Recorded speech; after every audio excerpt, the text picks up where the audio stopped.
Hi everyone, it's Mike from EduCircles, and today as part of our Media Literacy and Digital Learning series, we're going to take a look at how a growth mindset might help us as we try to figure out what school could look like in a world of COVID-19. Things are changing very quickly. What school looks like for you this week might be very different compared to last week. This can seem very challenging, but it's also a fantastic opportunity for us to develop grit, perseverance, and resilience as we work on our skills to overcome obstacles.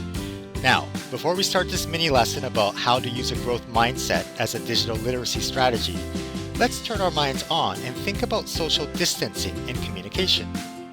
Social distancing means we stay apart from other people to slow down the spread of a virus like COVID-19. Remember, learning can take place anywhere, not just in the classroom. Teachers can teach students as long as we can communicate with each other. So, let's think about communication for a moment. Communication is when a message goes from one person to another person. Often, teachers and students are in the same room when we communicate, but it doesn't have to be that way. Here's a video about the communication process. How communication works.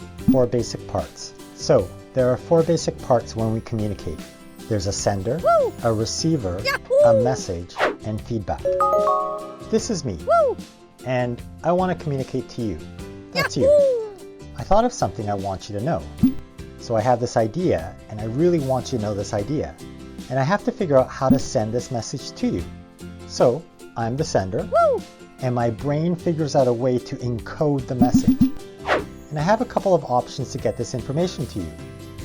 I could tell you the message by talking, and then I need to make sure that you can hear the message. I could get the message to you by writing it down, and then you have to be able to see what I wrote or I need to mail you the message. I could tell you something using facial expressions or body language, and then I have to make sure that you can see the visual or nonverbal message. And if you're far away, or maybe you're not with me at the same time, I could use technology to get the message to you. And you're on the other side. And you're going to receive this message. We'll call you the receiver. Yahoo! And when you get the message, your brain has to decode the message. And you figure out what the other person is trying to tell you. And then usually we have some sort of feedback from the receiver. And that lets the sender know that you got the message, maybe even give a hint about how well the message was received. Wow! So for example, if I'm in the same room with you and I tell you something, I can look at your body language or listen to your response, and it gives me a sense of how you receive the message. Really? That's communication in a nutshell. How can we get a message to someone if we're not in the same place at the same time? Let's talk about teaching. One aspect of teaching involves getting ideas and information from the teacher to the students. Teachers then look for feedback to see whether or not a student gets it. Can they demonstrate what they learned? Based on this feedback and their professional judgment, the teacher might adapt the lesson to help the student understand a missing concept. A teacher might also assess or evaluate work to provide feedback so the student can improve. It's a cycle. Instead of talking in the same room, you could use video conferencing software and chat with your students in real time. Or you could record a video and your students could watch the video later. There doesn't even have to be video involved. A teacher could show a screencast of a slideshow and explain concepts as they go through the lesson, kind of like what we're doing right now. Instead of writing, you could type using an online tool like Google Docs or Google Classroom. A student could type a response to an assignment in Google Classroom, and then someone else from the class community might join the conversation. Nonverbal messages tend to be physical body cues, so that might be something you need video conferencing for. But there can also be other nonverbal messages, like how quickly someone responds to an online message might tell you something about the message or the sender. Technology lets us communicate with people at different times. We can both be online at the same time and communicate with each other. This is called synchronous learning. We get immediate feedback from our classmates and teachers in real time.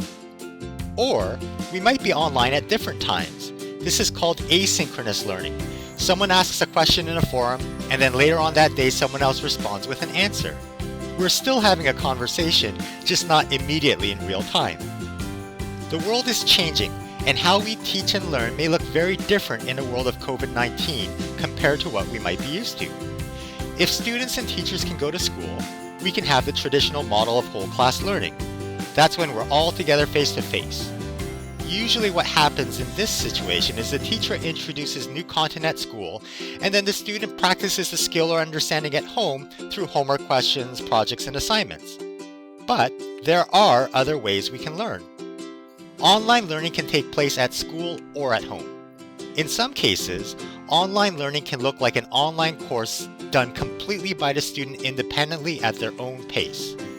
In other cases, online learning might be an online course that's guided by a teacher who checks in with the students and answers any questions they might have. There might be group chats and tutoring virtual meetings. Online learning can also be dynamic and modified as the course goes along based on a teacher's professional judgment. Learning management systems and digital tools like Google Classroom and Google Hangouts, these let students and teachers communicate in a virtual classroom. We could also have blended learning, which is a mix of traditional face-to-face learning and online learning. An example of blended learning is called a flipped classroom. A flipped classroom is where students are introduced to ideas and concepts at home using online resources. Then, when they go to school, they practice these skills together in the classroom by working on their homework or projects or assignments, and the teacher is there to help the students just in time when they need it.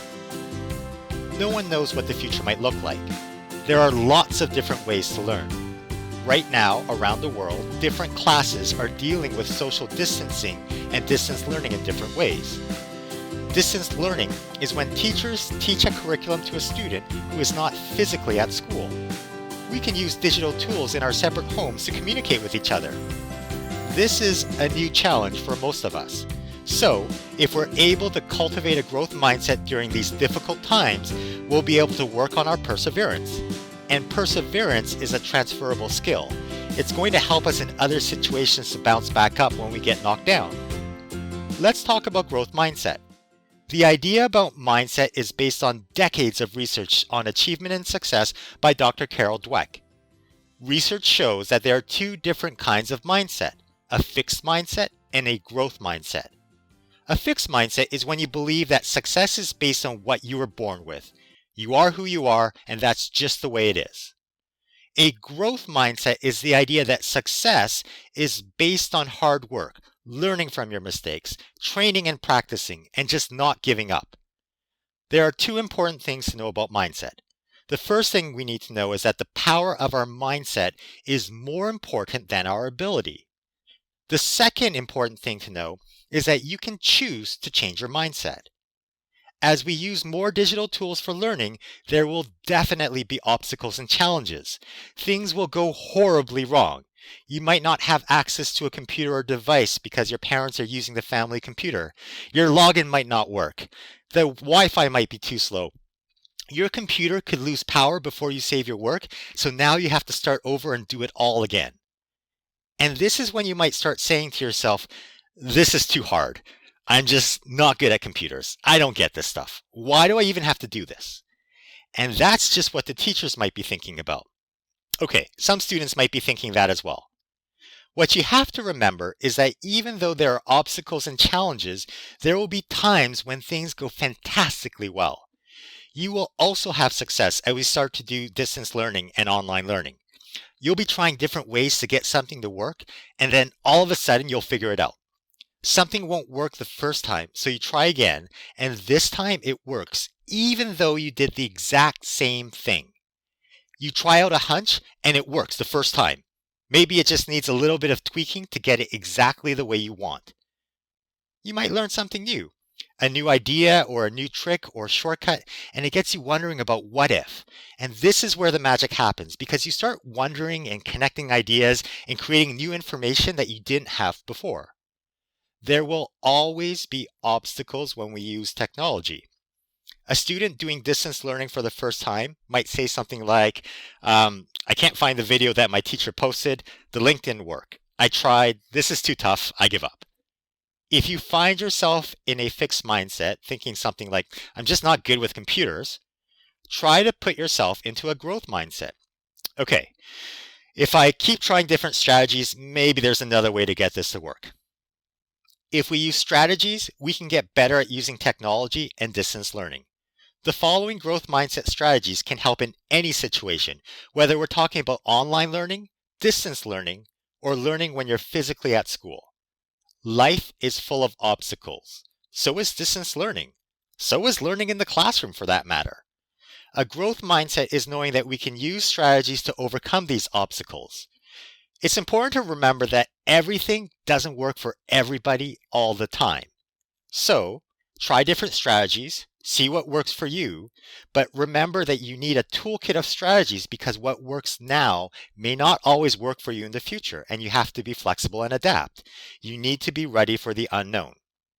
One big obstacle with distance learning and online learning is getting distracted. Online learning at home can be tough, but doing homework at home can be tough too. Try these strategies to help you with distance learning. Strategy number 1, set a time to do it. Schedule time to do your distance learning or it just won't get done. You'll forget it or you'll do something more fun like play video games. Try to do your distance learning at the same time so it becomes a routine. Strategy number 2, make it a habit. We are what we do repeatedly. So the more we do distance learning, the easier it will get. If we do something over and over and over again, like handing in assignments online or using video conferencing tools, the easier those skills get. Things are definitely hardest the first time we do them. You might not be able to log in. The microphone doesn't work. You can't hear the other person talking. But eventually, you'll be able to sort these things out, you'll get the hang of it, and things get easier. Strategy number 3, avoid friends. Friends are fantastic and they can help you out when you don't understand something. But friends can also distract you when you're trying to work. They can slow you down from being productive and getting things done. When you are doing distance learning at home, it's important to turn off the texting, the social media, the notifications, the instant messaging, the entertainment apps. You get the idea. Obstacle number 2. I tried. It didn't work. I give up. Another big obstacle you might face, whether you're learning at school or you're distance learning, is this one. You tried. Things didn't work out, so you gave up. Strategy number 4 that you might use to help you overcome this obstacle would be to chunk it out. This is the idea where you take a hard, overwhelming task and you make it easier by breaking it into single steps. Then you focus on doing one thing at a time.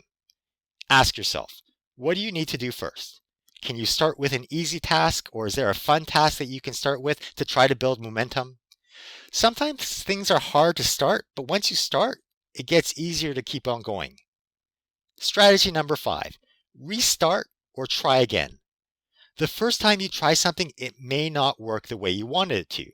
So, learn from what didn't work and try again. Keep trying until you figure it out.